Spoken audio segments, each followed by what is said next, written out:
Okay. Uh, Good evening, Miss Taft. Hello. How are you? Oh, how are you? Can you hear me? Absolutely.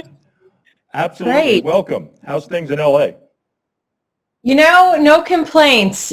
It's a lovely day and, well, you guys are in nice weather too, but it's been a good day. We're actually off Undisputed this week, just summer break, so I've been sleeping in, so I'm feeling good and fresh. Good for you. Absolutely. All right. Folks, again, welcome. Say hello to Jenny Taft. We've had a chance to read your bio. Jenny is not only a good friend, but I also enjoy watching her on TV without Skip and Shannon. She should have her own show, I think, but we'll keep that here. I've really followed Jenny since she was a lacrosse player at BU. Jenny, as I told some of you, married my nephew, Matt Gilroy, and what a wonderful wedding it was out in California.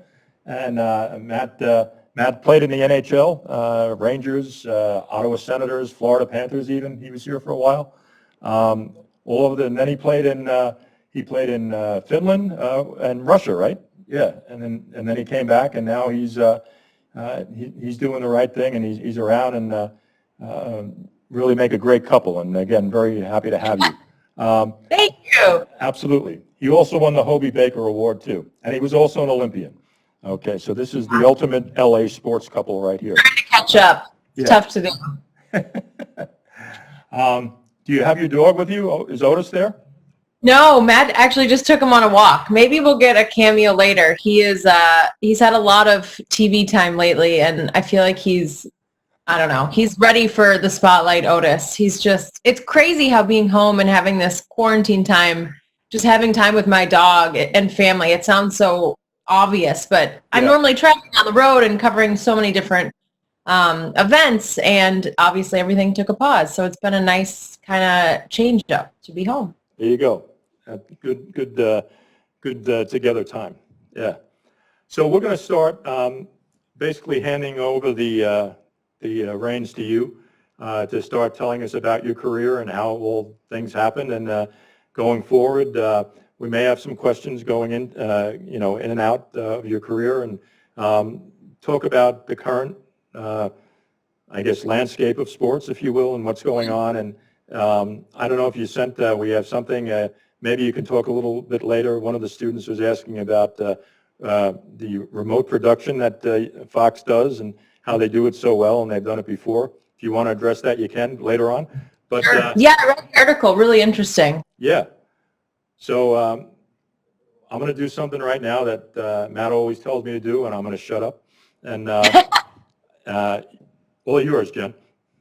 All right. Well, first of all, thank you guys for including me. I laugh because everyone has been doing all these classes via Zoom and via these, obviously this is the new normal. Yep. For so many, but I haven't really joined a class in this setting, and I'm getting a real sense of what this would be like, and it's different. It's kind of throwing me off seeing everyone's faces. And anyways, I'm back in school for a second, and I come to you from my home studio where I was broadcasting Undisputed. So we were doing a home broadcast for probably about, it was close to 3 months there, 2.5 months at least. And I laugh because this is a fake wall. So I just taped up, can we see it up there? It's basically like fake wallpaper from Target. And then I put some pictures up, and then over to the side is obviously, this is just my guest room. So it looked great on television, but it's actually just a white wall. And no one knew. I felt like I was just coming to you from a beach vibe. And anyways, it was just kind of interesting. We had to really create, fake TV magic in that sense when we were broadcasting from home. So anyways, we had a camera installed, and I'll get to that a little bit more when I talk a little bit more about that article, which was very interesting. And so we were broadcasting from home, and that was obviously, as everyone went on pause, a really unique new normal. But what was so nice for me, I'm normally waking up at 3 for Undisputed. I was waking up at about 5 and just showering in the guest room, basically wearing pajamas on the bottom, no one would ever know, and doing the show. So it was a little different, and I was writing my own stuff. There's no prompter, which, it's just a different level of comfort. And I was amazed by what we were able to still kind of pull off from home, but happy to be back in studio. But Dr. Riordan, you mentioned my start, and so I'll just quickly do a quick summary, and I'd love to hear from you guys. Obviously, was in Minnesota. That's where I grew up. Jen, Yeah. Howie Schwab called me JR in front of these guys, so you can do the I'm same. like, this is weird to call you Dr. Riordan. Yeah, don't do that. JR, please. Okay, I was like, it felt weird. Matt would never do that, yeah. Okay, go ahead. Okay, there it is. Yeah, and you've obviously known me from college, which is fun, and I've always wanted to do this. So it was I studied broadcast journalism at BU. It was one of the reasons I wanted to go there, and I really always wanted to do it, but I think it's one of those careers where you never really know where you're going to start.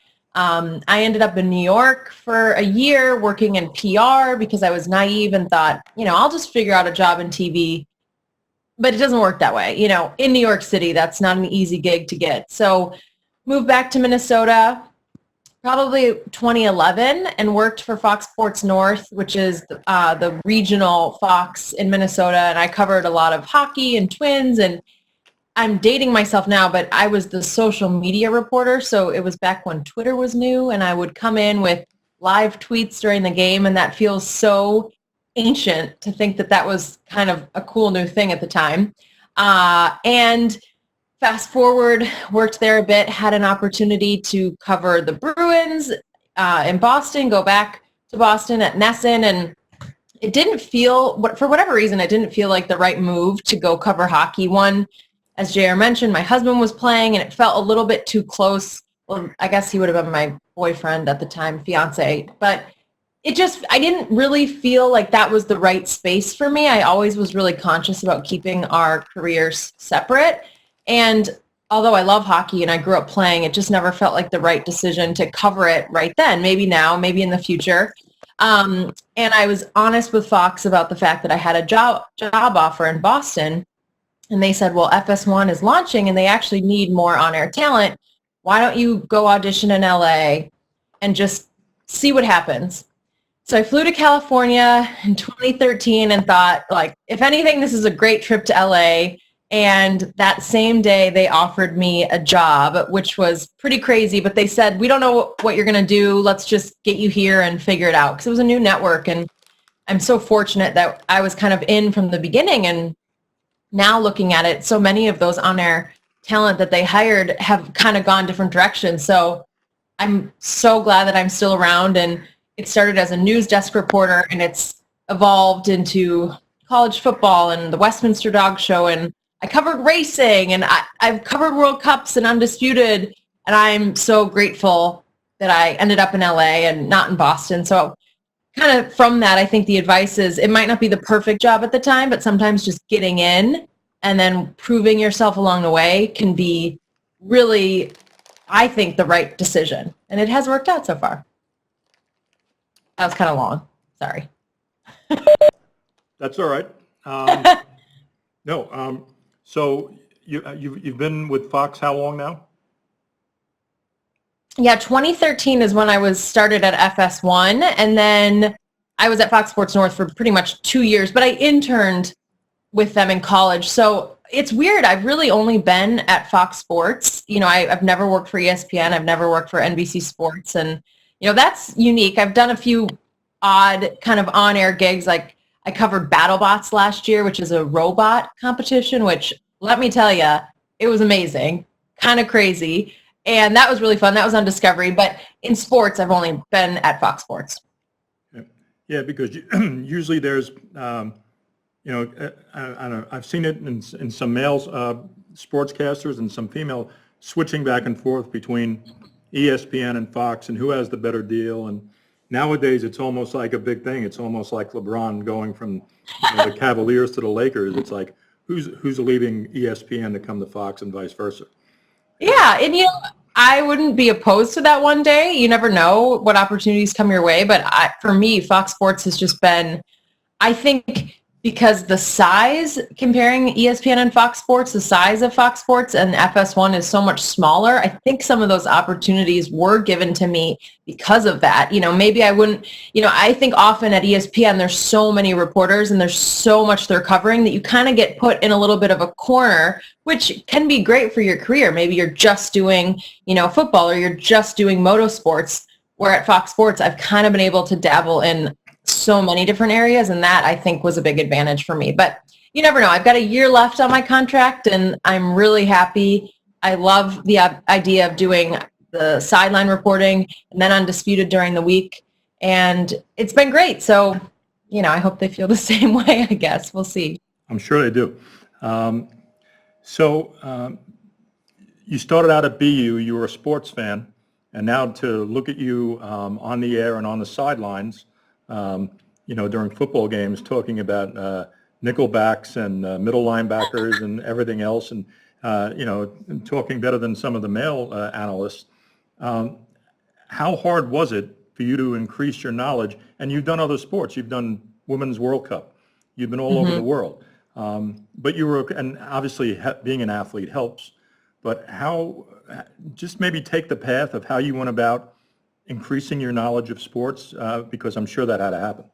Not knowledge, but not knowledge of a particular sport. Yeah, like you probably know more about football than anyone in this room does right now.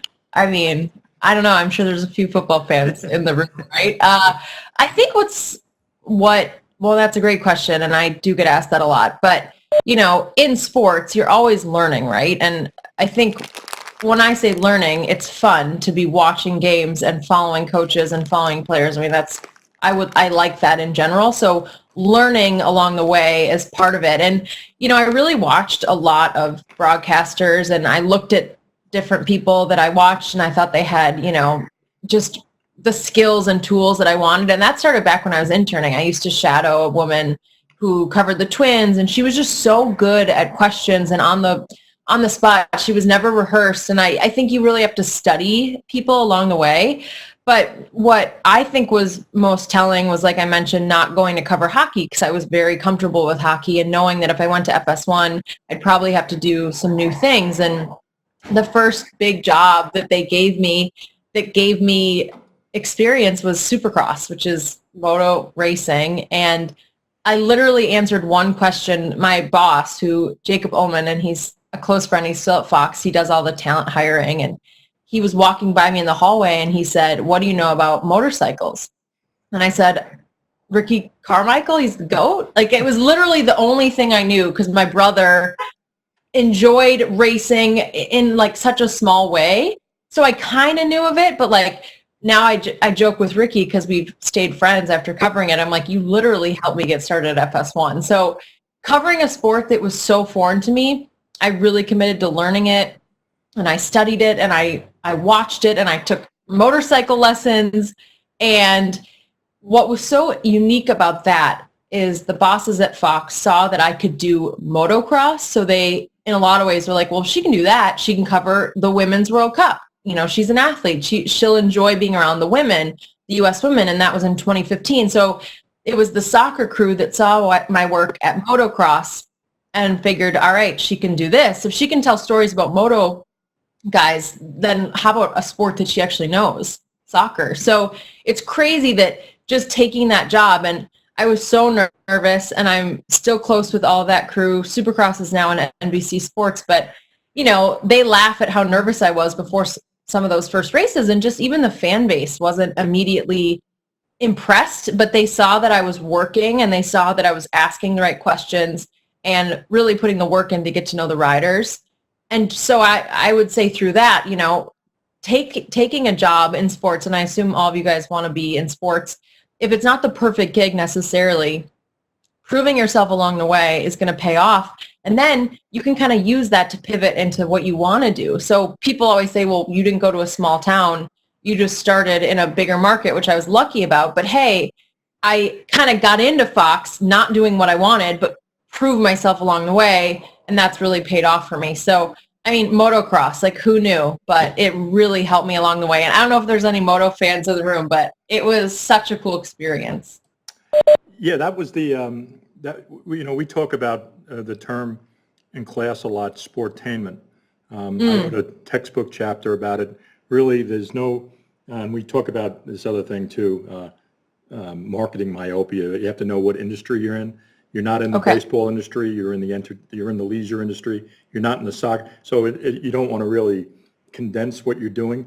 So basically, we've talked about, and it's been that way for a while now, that sports and entertainment, the abyss between them, is getting smaller and smaller to where you can actually call it sportainment.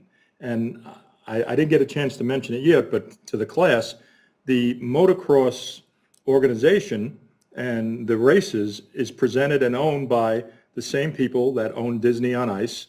And Correct, yeah. They used to own Ringling Brothers and Barnum and Bailey Circus, Feld Entertainment.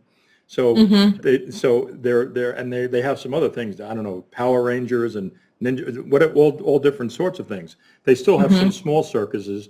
They don't just have the big circus with the elephants and the lions anymore. That went out of business. Monster Jam is another one, like Monster the big. Jam. Yes, a lot of dirt sports. Yeah. I believe they're in Tampa as well. I think they're headquartered in Tampa. They are, yes. But they used to have 3 circus unions, and then all of a sudden they're doing motocross. A guy that used to run the circus end of things, Bob Hennigan, is now some big guy with their motocross division. But do you, working for the motocross division and knowing the rest of the family, so to speak, or what comprises Feld Entertainment, is there any, did you have, and I know you're with Fox and not really with Feld, but there was any interaction, or were you made aware of any of the other components and, the entertainment part? Yeah, that's a really good point too. And it was really interesting. And I don't know exactly the partnership and how it worked with Fox, with FS1 specifically in Feld. But what was really cool, whereas when I'm covering college football, I have a Fox Sports crew, right? But for Supercross, there was a Feld TV division and a Fox Sports division. And it was very much a team effort. So I had kind of a boss at Feld and a boss at Fox. I was paid through Fox, but it was still kind of all a partnership. Feld had to sign off on me being a part of it. And Feld, what I really learned a lot from their focus, because they focus so much on those live events, the in-arena atmosphere for racing was so crucial to them. And, the TV, while very important, is such a different experience and such a different component. So they would have in-arena broadcasters as well. They would have a specific other broadcast team that would interview the riders, that would go to the house, that would go inside. And then I would be a part of that television department, television crew. So I always would enjoy bringing other people to races. And then they'd say, well, we never saw you. We heard someone else. I'm like, well, I'm doing the television interviews, and they're focusing on the in-arena. And Supercross, I think, has been so successful because of what they do in arena, and that's their bread and butter with the circus. And Disney on Ice has had such tremendous success. And I think you go to one of those events and you see why it works. They have the souvenirs that are incredibly well done, and they have just this constant interaction. So you're experiencing the race, but you're also experiencing everything else they're putting on around you, which is also a good point. Like pre-race all day, there are, signings with the riders, with the fans. So it's a very close relationship you can have with the riders. And, in other sports, you can love college football, but you might not, meet the quarterback and get a handshake and, get a signed autograph right then and there, and then go obviously watch them play or watch them race. So I thought what they did was really fascinating, and the success they've had. And it's a well-oiled machine. And I worry about those kind of companies with obviously live event being affected right now with COVID. And, we're all hopeful that we'll have, football again, and, live events will be back in some capacity. But, I worry about those people. And I know that there were layoffs that happened. And it's just such a bummer that a group that does it so well is probably hurting in these times. But I hope to think that they'll be back. And, there's only so much we can do. But I just really hope for some kind of fans at some point. But at this point, I'm just praying we have football. So, and racing of any kind. But they did just wrap up their season They did all their races in Salt Lake City, and they just crowned a champion last week. No fans in attendance, but at least they were able to race. So they were able to finish the season, which was good. Good. It's interesting you say about the in-arena experience with Phil. I never had them for motocross, but I had plenty of Disney on Ice. I had plenty of circuses, and when they set up and they would do an inspection of the arena area, either be it around the ice or the circus area, certain things, certain equipment for the Lions. If there was a daredevil, the bicycles had to be placed in a certain way so that when the audience came in and saw the arena, it was done that way every night, every day, and in every city. And then you talk about signings, they would have a pre-show party where they would come in and you could tour where the animals were. You could tour, you could meet the clowns would come up, and you're saying the same thing that happens with motocross. So it's want you to feel it and experience it and keep you coming back for more. And I just really feel like it works. I mean, and it was fascinating too, because they would want this condensed evening, and race tracks break down as bikes are on there, and we'd have to have like TV breaks to make sure we reset, and they would fill that time with something happening in the stadium. So it was so well done, and I have a different appreciation for in stadium. And I actually, when I worked at Fox Sports Northern Minnesota, I was an in-arena host for the Minnesota Twins. I would just fill in the Wild. I would just fill in for someone, and it's hard to talk to a house because you have a delay and you have the noise and the interaction, and it's a really cool kind of other way to get into broadcasting because it's live and it's just different. But I look at what Fell did compared to even what we were doing with the Twins or the Wild, and it's not even comparable because Fell just gets it. So it was cool to work with them in that sense. Yeah, and they have, I'm probably sure they have promoters or representatives of Fell that are there for the event, that you probably see them walking around. They handle the box office, they handle because it's the same thing with the circus and the ice show. If you didn't know that there was elephants out there and lions, and as opposed to, Peggy Fleming or somebody else skating around, Mickey and Minnie, but they're there. It doesn't matter who's out there. They're doing their same thing outside of, that we call it product extensions.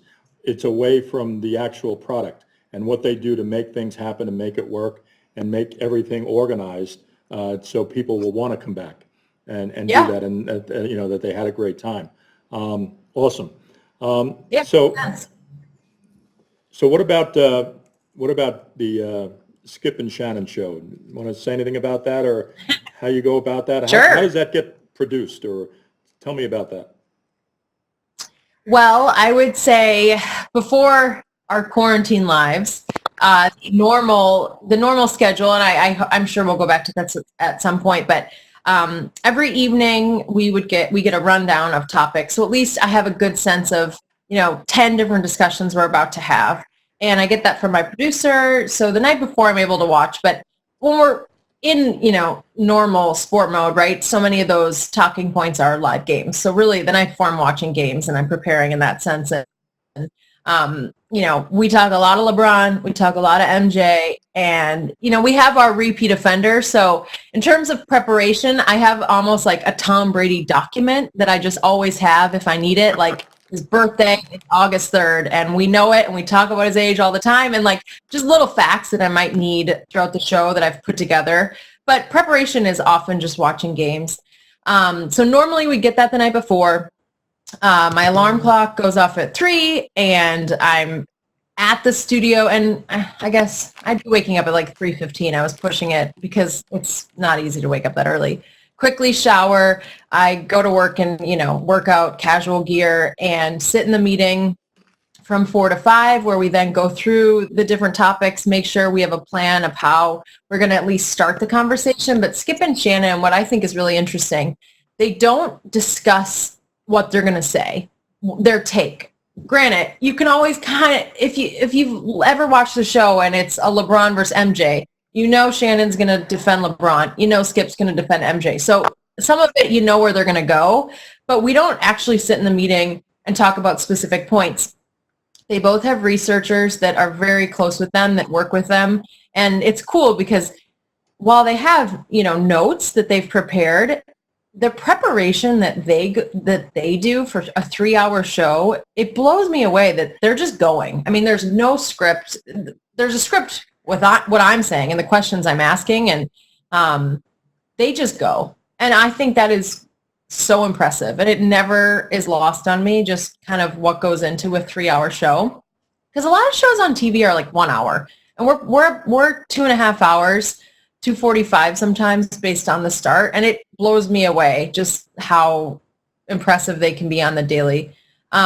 So sit in that meeting from 4 to 5, 5 to 6, hair and makeup, which is great. I'm so lucky to have, although I don't have that right now, so I've been getting ready at home and then driving to the studio, so trust me, I'm very happy to have that back, hopefully soon.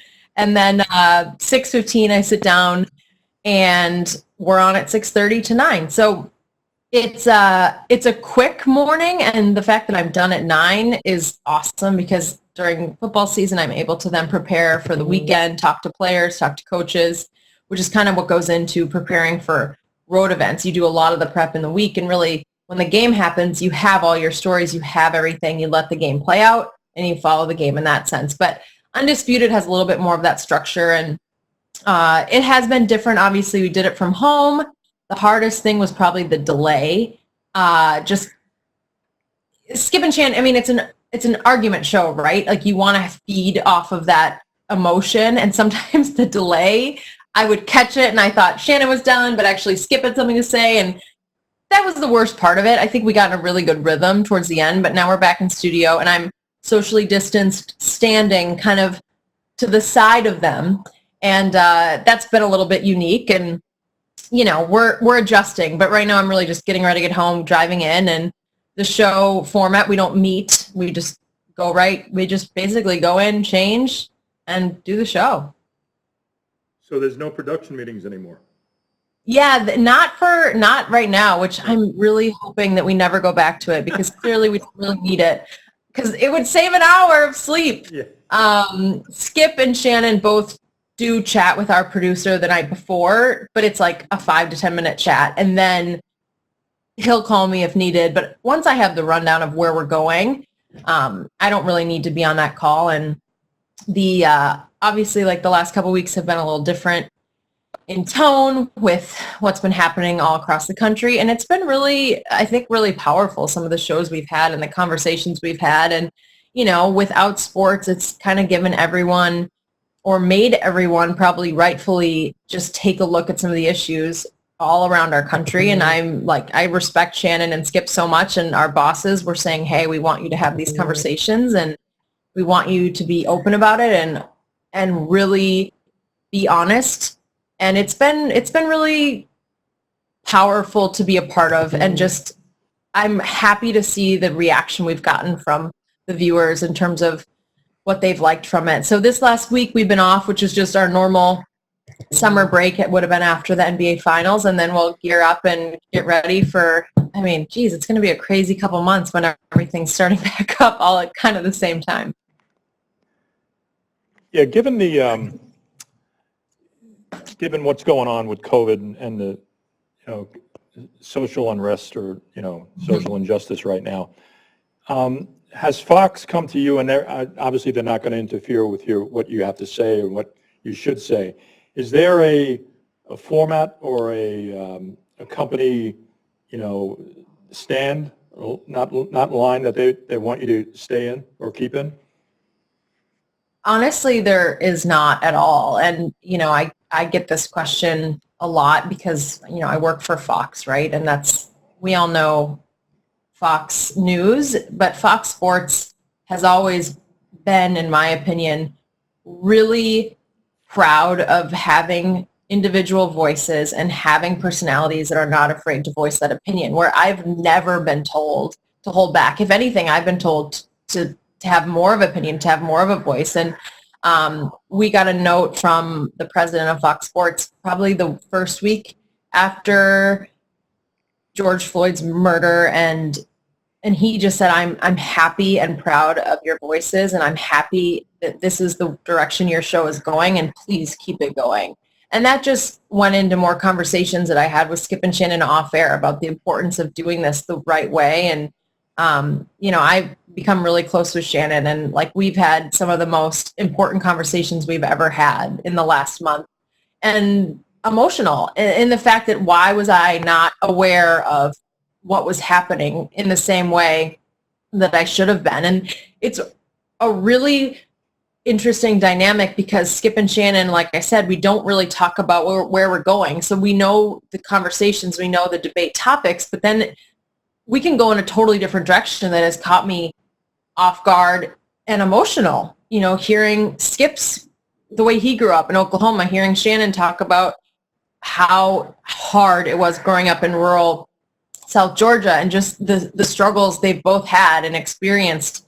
And I've been learning and listening, and we've had these amazing guests. We've had Killer Mike on our show. We had Lil Wayne, who came on and was really emotional with what he had to say. We've had, Steven Jackson was really close with George Floyd, so we've had him on the show. And it's just been these conversations that have been really important. And I guess it's more so the reaction we've had from the viewers, which I've been proud of. And our show's never shied away from it. And I'm so glad that I work for a show like that and a network that supports it. And I would say that that's the same for all of the shows that are on FS1 right now. Yeah, I've seen that, and I've seen interaction between broadcasters, on the set, where it can get emotional between them. I was watching the NASCAR race on after it was rained out from Talladega, and when they had the show of force behind Bubba pushing the car down, this guy, the play-by-play guy, Mike Joy, his voice was cracking, nearly in tears. So really, that whole emotional piece was amazing. I often wonder, and I feel the same then. I told these guys, the students, pretty much what you said. How did I not know, or how did I not say enough, or what was going on? And I kept quiet and didn't know what to say and wasn't sure how to go about it, and admitted that. And we went forward, and we've had some good discussions as well. But still, when I do an interview on the radio or TV, when they ask you these questions, and I'm not saying all media does this, but sometimes in other situations, media try, like one guy tried to get me, about when's baseball coming back or minor league baseball coming back, and he's trying to get me to say dates. I said, well, I'm not Anthony Fauci here. I have no idea what's going on with that. So, and, nothing against your profession, but there are some people out there that will try and trip you to just to quote unquote get a story, or quote unquote I got them. Sure. And now when you talk about this, I have to be careful what I say, to make sure that all people can accept it and there's no one offended. And you really have to go about, with everything that's being taken down now, the statues and everything else, and the nickname changes. There was something like they might even want to, somebody was even talking about eventually trying to get Notre Dame to take away the name Fighting Irishman, because the leprechaun was this, it wasn't like the guy from Lucky Charms, back in the day. I mean, there was some bad people, like fighters and such.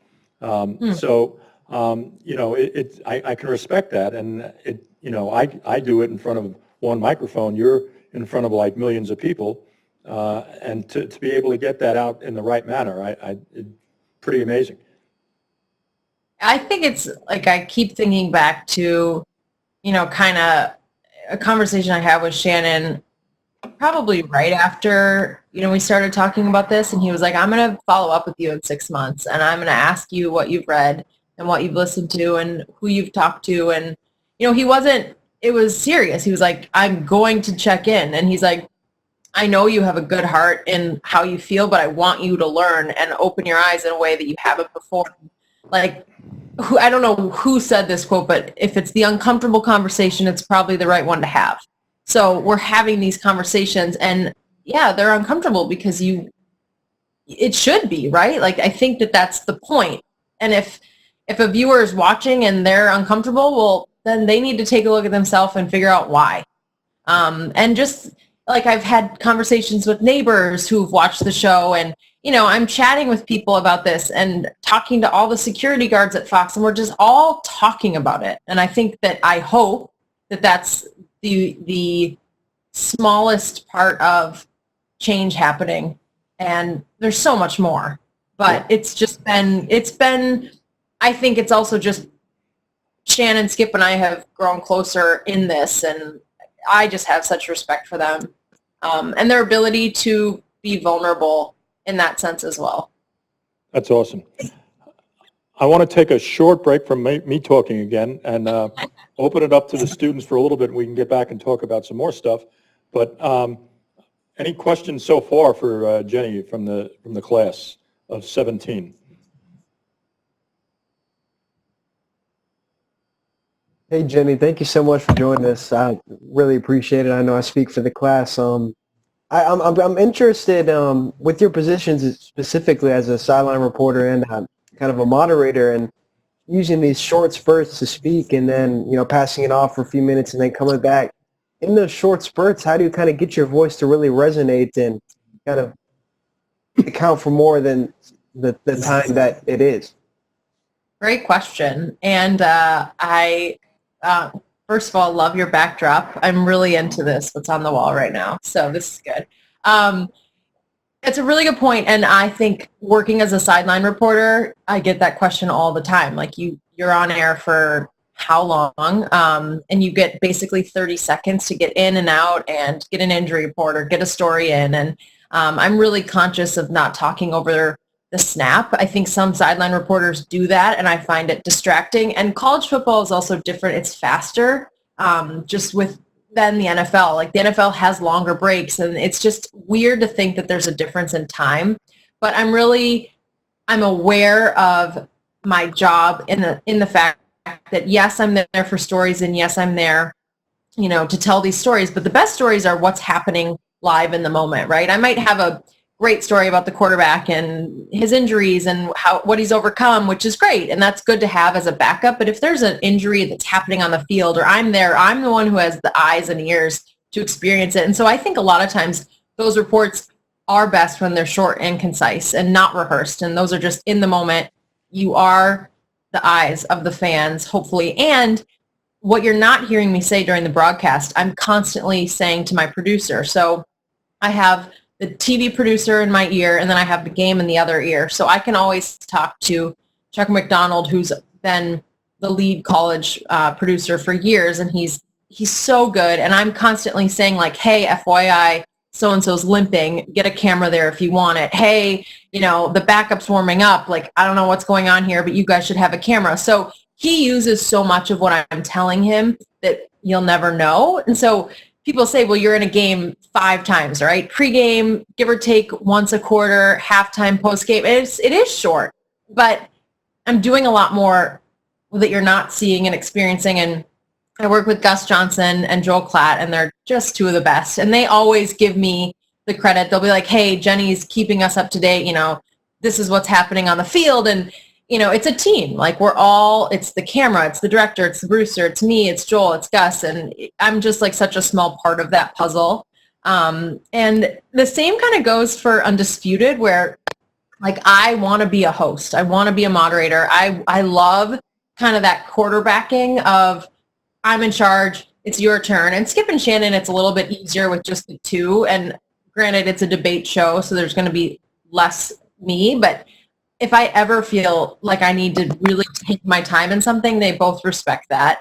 I think we've had that the last couple of weeks. And then last summer I hosted at the Women's World Cup in Paris, and I had 4 analysts. So it was 5 women at a desk, and it was hard. And I look at hosts that I think are like Carissa Thompson, I think is just one of the best hosts.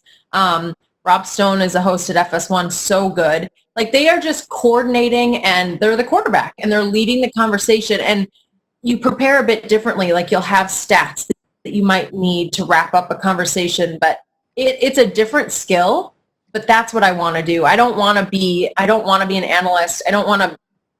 That's not the role I want. I don't want to do play-by-play. So I think just working on that skill, that's how Undisputed has really helped me.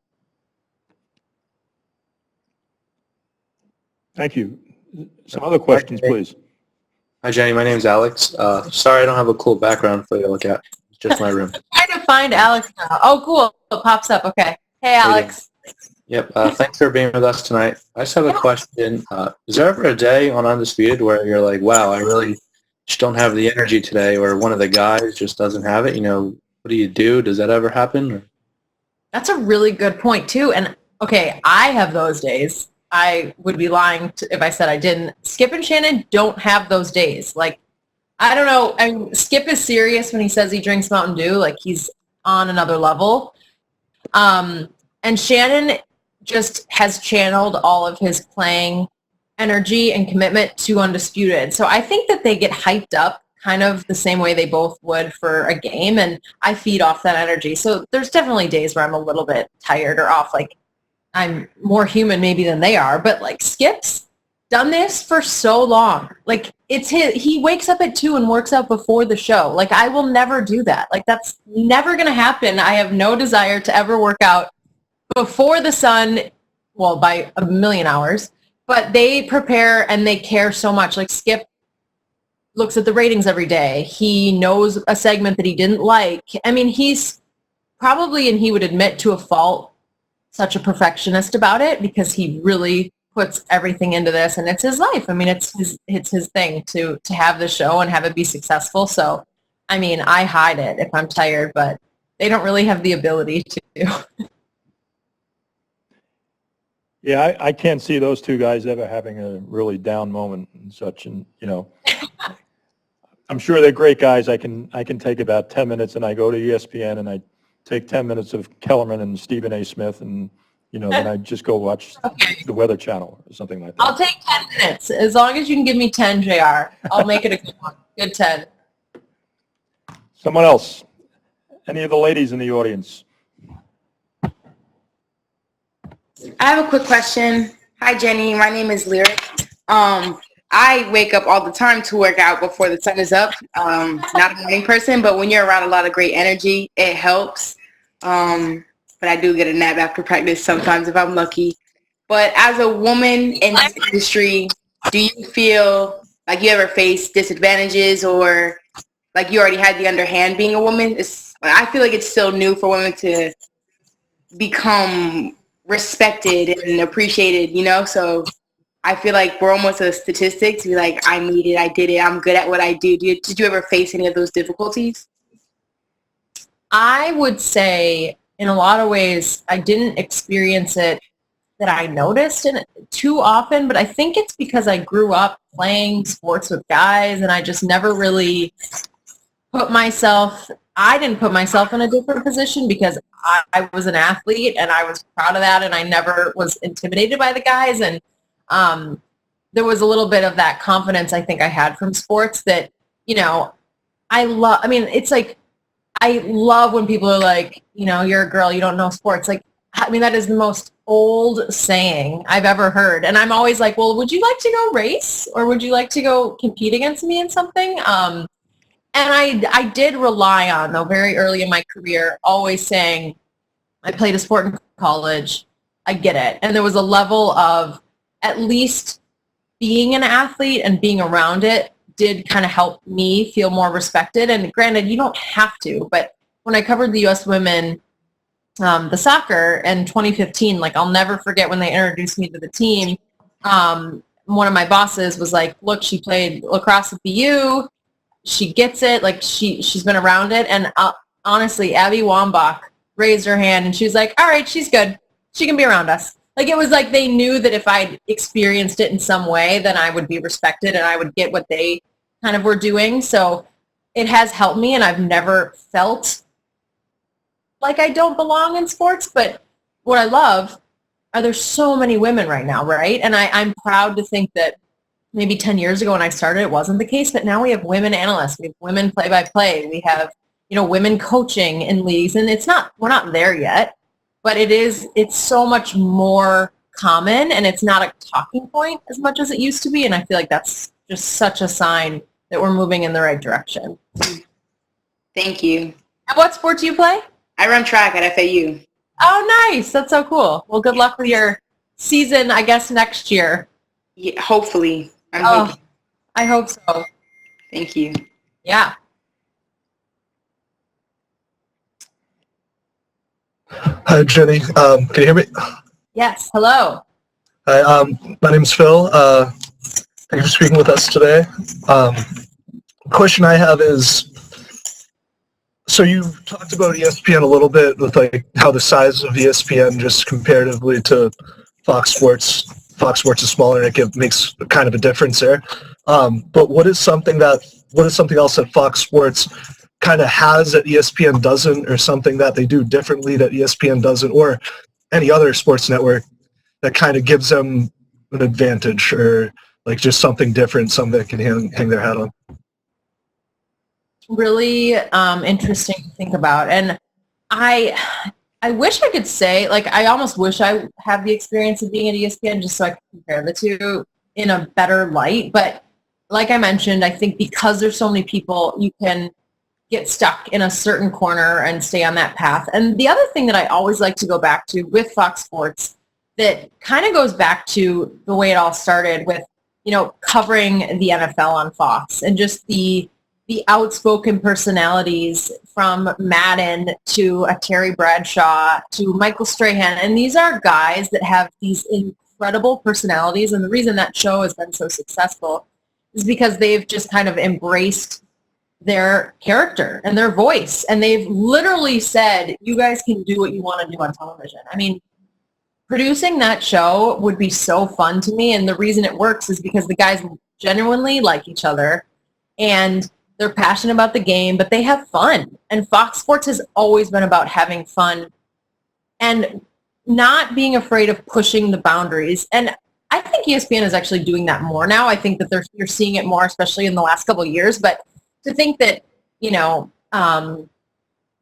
those football guys 20 years ago were just as outspoken and saying whatever they want, calling out whomever they want, that was a little bit more out of the ordinary at the time. So I think it's kind of just been the motto at Fox Sports to really own your personality. And I think that's a way that we're a little different. And, now with the rights shifting so much, right? Like a lot of times ESPN and Fox are covering similar events. So while we have the World Cup, obviously ESPN had it last. And I think I heard a story like it came down to like $1 million extra Fox Sports offered, which I have no idea how those decisions are made. And I don't even, how many millions? No idea. Crazy amounts. But just the fact that it was $1 more million put Fox Sports ahead of ESPN or ahead of NBC, and just, it's wild to think of how the rights kind of shift in that sense. And obviously, like, NBC has the Olympics forever, and that's something I'd love to cover one day. And who knows? I mean, that's been at NBC forever. And it's interesting. And if you guys could ever have a speaker who talks about like the programming and how college football schedules are picked out, and ESPN and Fox basically can pick certain weeks that they want. They for sure want this game, and that means we have Michigan, Ohio State for the next 3 years, but we give up having so-and-so for the next 3 years because we want it so bad. Like, it's fascinating how they decide those games. And that's way above what I do, but it's really interesting just to see how it all plays out. We actually have an alum that worked, that did that for ESPN women's basketball. Fascinating. Lindsay Ross. All she had to do was go around and visit different conferences and just set up the women's schedule. Yeah. Yeah, she did that a couple of years ago. Now she's with Flow Sports, one of those OTT. Okay. Yeah, Lindsay Yeah. Ross. Really? That's cool. Yeah, I mean, I love talking to those guys about schedules, like, hey, we might get this game, or it's a 6-day pick, or it's, a 12-day pick, and based on who wins in the conference, and I think it's amazing. And obviously Fox really tried for the SEC, and they didn't get it because that deal was up. But, like, everyone's kind of competing for those different conferences, and it's really cool. And the money and just college football in general, it's like, it's wild. Like, I covered how many Ohio State games last year? I think 8. I mean, basically, I lived in Columbus on the weekend because every time Ohio State is on, they're going to rate well. Like, they will get, 5 million always viewers, and that's wild. I mean, undisputed, on a good day, we're getting 300,000 viewers. maybe 500,000 in a Super Bowl week or, after some big events, but it's just the eyeballs for comparing the two is interesting. You say you don't want to be play-by-play or a color analyst. Any thoughts on producing, some stuff or directing behind the camera? I think had I not been lucky enough to get in front of the camera, maybe I would feel differently. I think directing is fascinating because, and if any of you guys want to be in sports TV, or if I ever have a game in Florida, or if you're able to be somewhere I am, anyone could shadow me anytime, but sitting in a TV truck is so cool. It's madness. It's madness. It's a live event. You get that rush. And I love the director mindset of how they kind of have this template of what they anticipate the game to be, but obviously you can't prepare for a lot of that. So, I love my producer because he literally has one page and it's like the open of the show, which is give or take 10 minutes, Joel, Gus, Jenny hit, anthem, maybe back to Jenny, coaches, like, let's play. Like, what else can you put on your rundown? It's basically watch the game. But the director has so many different cameras in the stadium, and I love it's so artistic. Rich Dewey is his name, and he's so good. And he will meet with all the camera guys before the game and go through storylines. So they specifically know players to look for, themes to watch for. So he is watching on his screen. He has maybe, I think we have 20 to 30 cameras for a Saturday football game. And that's wild, right? I might have cover a soccer match, and we might have 12 cameras. So the magnitude of options for a director to pick and choose. So he'll sit in the truck and he'll say, take camera 1, take 2, take 3. And it's like this dance between a director and a producer. And it's so cool. So I love the director because it has that artistic, he'll get excited if he gets a really cool crowd shot or if he gets a really good replay. And I like that level of what goes into it. But I don't know, I think of graphics and that seems stressful. I wouldn't want to be the one who's typing in scores and numbers and plays. And I like my job that I focus on. And then I think some of the behind the scenes stuff is it's a little stressful, but I guess maybe they would say being in front of the camera is stressful, but I like the rush of it. So I don't know, maybe JR, but probably not. Maybe I'll teach broadcast TV one day. That would be fun. Penn State, no, you'd have to leave LA then. Yeah. Right. So I saw on NASCAR again the same thing. They took the camera back where the TV trucks were, and it literally took a minute and a half to walk through every truck that they had, and it's fascinating. And there was 3 guys, and normally there'd be a lot more if it wasn't for COVID. Just the production that goes into it. Totally, I can't believe it. I love giving people a tour of the TV truck because it's one of those aspects of a live event that you don't always think about the behind the scenes. And the TV truck is loud and it's madness. There might be 20 people in a truck at a time, and it's really cool to watch it and hear it. And every director is different. Some yell, some are quiet, some, everyone has a different kind of song and dance with director producer, but it's fun to see. So I would think that most of the coaches that you've interviewed before and after games are okay. Nice people. I'm sure you've gotten, without any names, can you tell stories of, and without giving away the name, or, if you don't want to do it, that's fine. Not everybody can be Lane Kiffin. Well, so what's so cool about Lane, and this is a good story. So coaches tend to be, well, it depends, right? Some are really strict and they're very careful with access that they give a TV crew. And what was so cool with Lane is he let us sit in on his coach meeting. So I remember sitting there with Joel, and we were sitting there, and he was running through all these jobs for everyone on the team. And I don't normally sit in on that meeting, right? And just the rundown of the week. And it was so fascinating to just hear him kind of list off all these jobs and, this structure. And I'm pretty sure he said the reason he started to have this very structured approach was a Saban thing. And just you look at his success and everyone says it's all about how he prepares his program and the way he delegates different jobs. And I just remember like Lane, I don't know how they asked or we asked if we could sit in or we were supposed to do a coach meeting after. And he was like, no, they can come in on this one. It's totally cool. I trust them. Like, I like these guys. And it's weird how schools do remember if you've been around for wins or losses. I don't have a great track record with Michigan, but then again, Michigan has had some tough losses the last couple of years. But like, Harbaugh took a couple of years to like open up. And, you know, he's great with me during the games, but I think for the first couple of years, it's a trust thing. And, you know, different broadcast teams have different reputations. And luckily, Gus and Joel have a great reputation. So I was lucky enough to be in that. And, you know, I got to know Urban really well at Ohio State. And I love Ryan Day right now. He's become just a really impressive individual. Lincoln Riley, I think, is really impressive what he's doing with the program at Oklahoma. But I think Urban is one of those individuals, and I've joked with him about it now, so I don't mind sharing, but like in-game Urban is so intimidating. And there were moments where you always get an interview with a coach before a game, right? Like they know it's a TV thing. It's kind of a part of the deal. And I used to walk up to him every time and be like, hey, coach, you good? Like it was always a set time too. It's not like I was catching him off guard.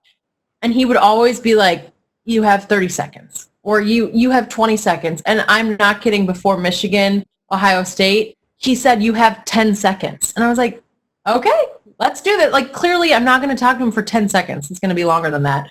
But the intensity that he has at all times, you feel it. And I love having him on our pregame show now because we've gotten to know each other better in a little bit of a different setting.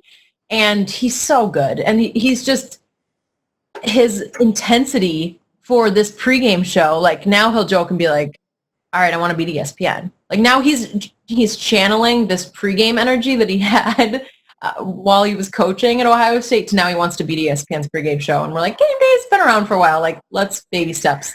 But it's cool. Like, it's such a fun group to be around. And I love the fact that some of these coaches have introduced me to their families over the last couple of years. And now I've seen players kind of grow and progress. And you know, I feel like I covered CeeDee Lamb at Oklahoma in the beginning, and now I'm like so excited to see what he does with the Cowboys. And Chase Young, like the first time I saw Chase at a practice at Ohio State, I looked at Joel and I'm like, who is that? And Urban was like, just you guys wait. Like he will blow you away. And now we're seeing, you know, just how tremendous he's been playing and hopefully has a lot of success. But like, it's cool to see their stories from the beginning. And that's just been fun for me.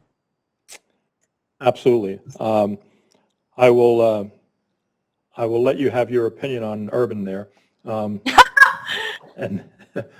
But yeah, obviously Lane mentioned that he had met with you in your interviews and such, and yeah, real nice girl. I said, yeah, very nice girl, absolutely.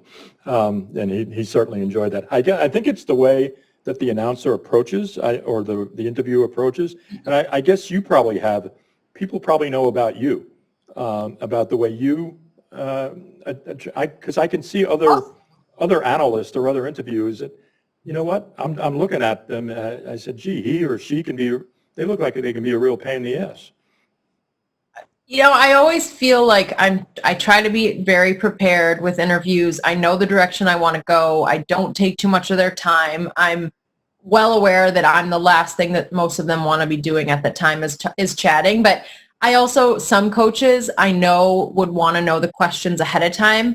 Whereas it's not always word for word, but like the direction. If you're going to ask a tough question about, like, let's say a suspension, I think it happened with Chase Young last season, right? And Ryan Day, I gave him a heads up, like, I am going to ask you to address Chase.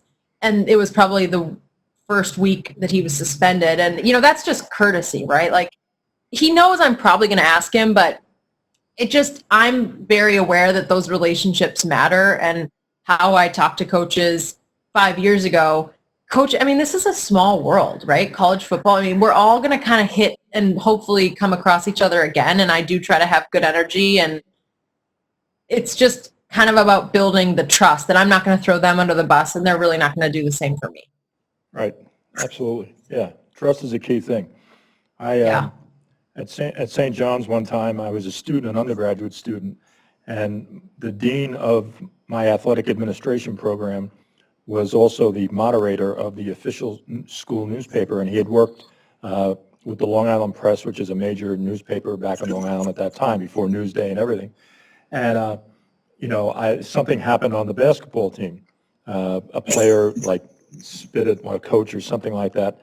And I went to him and I said, and I was a manager. And I went to him and I said, I have something here. I said, can we go off the record? Oh, absolutely. And this and that. And so I said, so the next issue, this story is on the front page, okay? And then like a day or two later, I get called into Lou Carnesecca's office, and he goes, and he starts, doing this. And I said, what are you doing? He says, I'm playing the trumpet like you did 2 days ago. I said, ooh.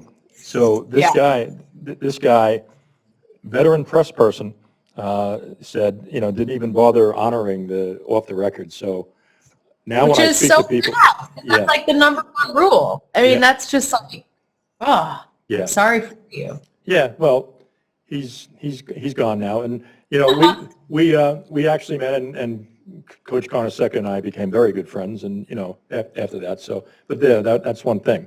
So I'm going to ask you this question, and maybe we'll get back to wrap up with some other questions. But if you had to give advice to young people, and you did a little bit of it before, that want to get into television in general, or sports television, sports media, or just sports, or just general advice to up-and-coming MBA students? Well, I think my number one advice that I always give, college kids, though I think it's a little different with MBA stuff, but I think interning and volunteering is so key. And if you have the ability to do that, or if you have the ability to kind of like freelance for some of those smaller networks and teams, just getting in some way, right? Like interning for me when I was 18 made all the difference, because they remembered me when they were hiring back in Minnesota, and I hopefully worked hard then, and they remembered that and that attitude. So I think oftentimes, like, just get in.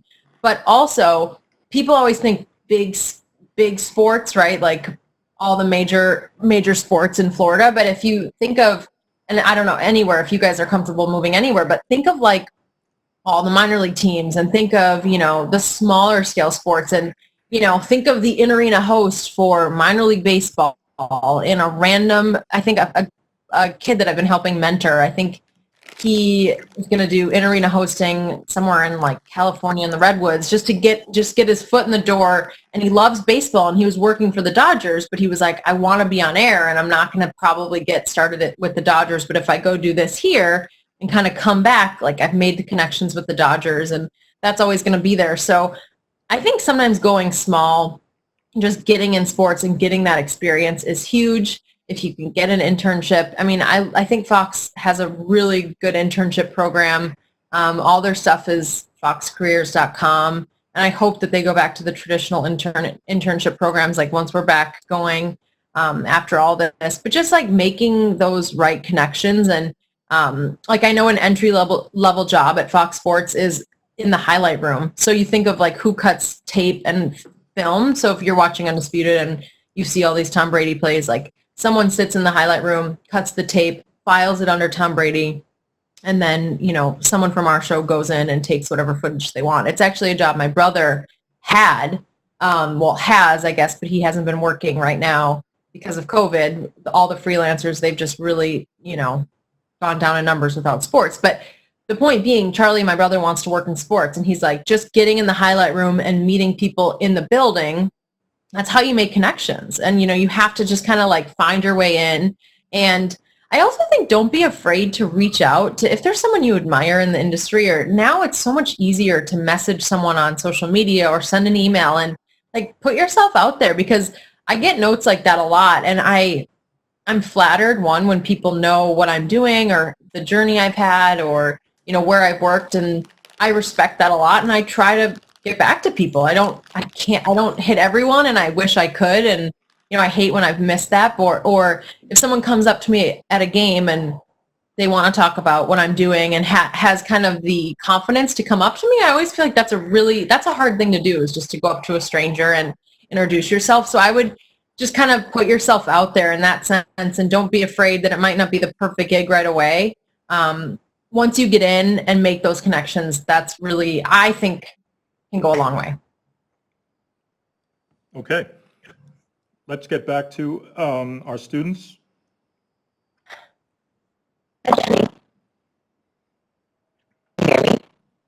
You have a little bit of static, but go ahead, try again. My name is Michelle. I think I read somewhere that you spoke French. How did that, how did you use that to your advantage when you covered this Women's World Cup? So super random how I know French, and I'm impressed that you read that somewhere. Yeah, so my parents insisted I go to a French school growing up in Minnesota, which is super random. It was a public school, and basically K through 5, I only spoke French at school, and I really hated it at the time. It was hard, and the teachers were French, or they were French Canadian, and it's just like different culture. I didn't take an English class until 5th grade, which they've since changed, and now I think it starts in 3rd grade. But I used to cry to my parents and say, like, I'll never use this, and I don't even like French that much.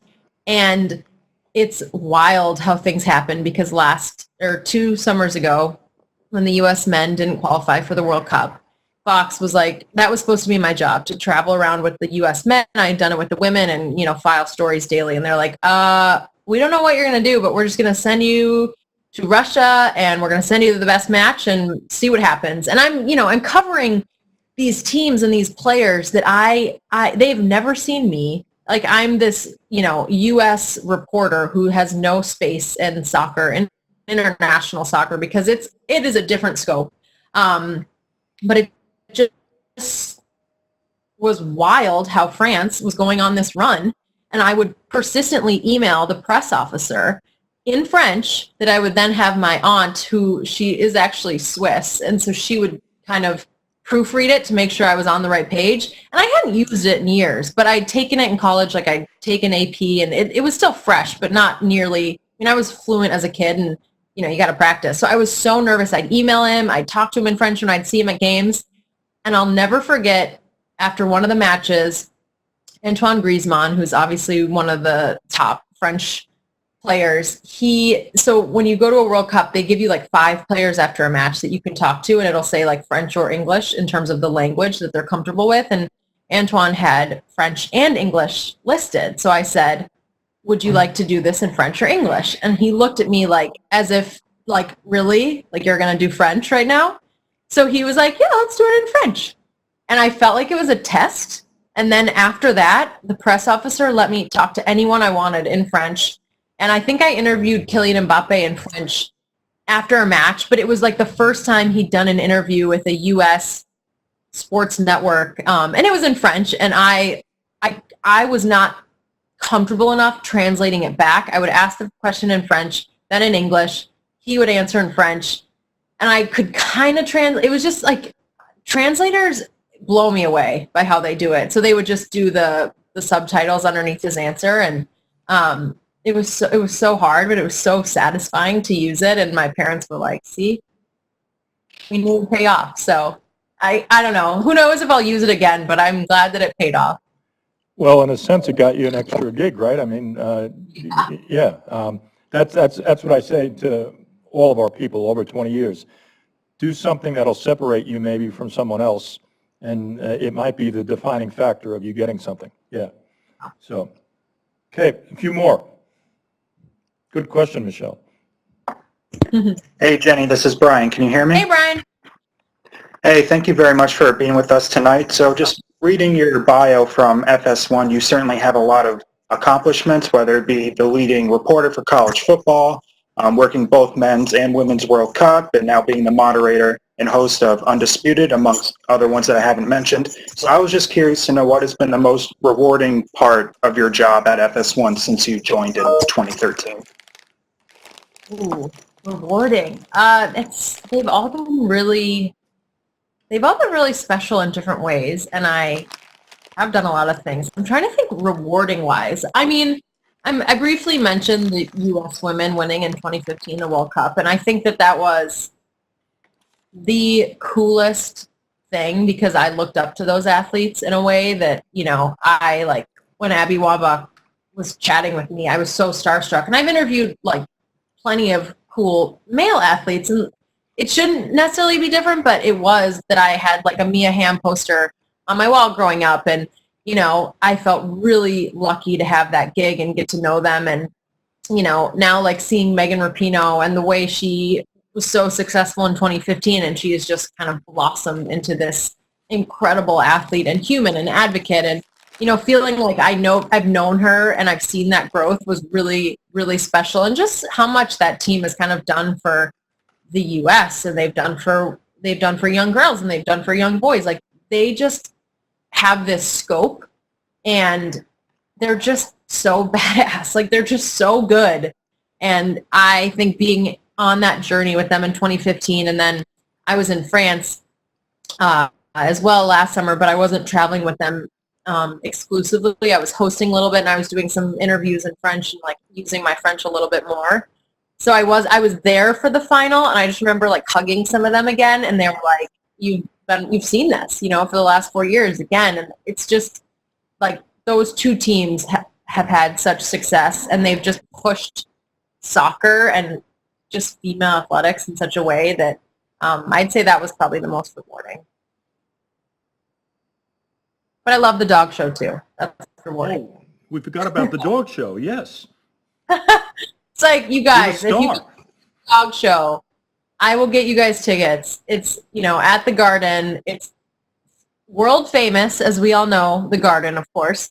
But these dogs and these owners, it's like the Super Bowl, and they don't care about anything else, and they are just so gung-ho and so serious. Like, it's one of the hardest jobs I've ever had because I have to study all the breeds, and I've done it for 4 years now, but like the Petit Basset Griffon Vendéen and how to say it, and then you've got like the Cholowitz Quintley, and you're like, what? You've probably never seen a lot of these dogs, but I would study and cram for this thing because if you don't say it right, you're so obviously not a part of the crew. So it's been rewarding, but challenging.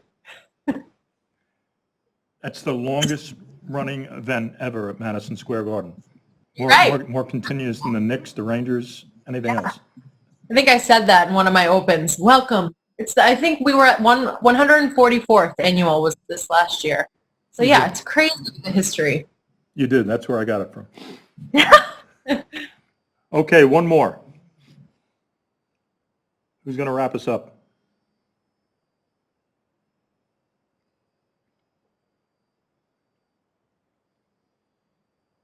Hi, Jenny. It's James. I had a question. Like 2 weeks ago on the show, Skip told a story about Katie Bell, and I remember, first of all, I got emotional watching it, but I remember at the end of it, I saw that they cut to you, and you were emotional about it. What exactly about that story made you cry like it did me? Oh, thanks for watching, first of all, James. Yeah, that story, I'm going to get emotional thinking about it now.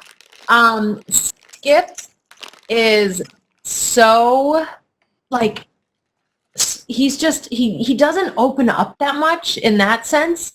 And he's talked a lot about, like, just a little side note on Skip, like, he's been open on the show about his parents were alcoholics and there was not a good, safe, fun environment for him growing up. And so I look at, like, the success he's had, the way he grew up. But he'd never talked about Katie Bell and like this woman and her impact on his life. And, he's talking about going to church with her and being the only white man in a black church. And he was like, I've never been afraid of these conversations because that's who raised me. And I just was like, how he'd never mentioned it before. Shannon has gotten emotional talking about his family on the show, and like, just for Skip to just have kind of the courage to talk about it. And I called him after, and he was like, I didn't know how it was going to be received. And I felt like I needed to tell my story. And it was really emotional, but I like respect him so much because of what he's been through. And like both Skip and Shannon, like don't drink, they don't do drugs. Like they are so focused on success. And like Skip was like, I watched my parents and what they did. Like I'll never do it again. I'll never drink. Like I'll never allow that demon to be something that I would ever deal with. And it's like this naive way of living right now. We can't do it anymore. Like we have to be honest and having these conversations. And like Shannon and I have going back and forth on like different books to read. And I was chatting with him about, I don't know if you guys have seen that 1619 podcast by the New York Times, which is really cool about slavery and just so many things that we were taught that were not really true and just like what was missed along the way. So just trying to educate myself. And like, I think of this woman, Katie Bell, and I'm like, she passed. And I remember Skip saying that on air and like that she was proud of him, like through, I think he'd seen a psychic and it came through. And I was like, that's real. Like that is real what you experienced. And like, I so respect him in that sense. And, you know, it's like I've grown to know them in a different way over the last couple weeks. But thanks for watching. Well, we want to say thank you very much to you and for taking some time out. We'll give a general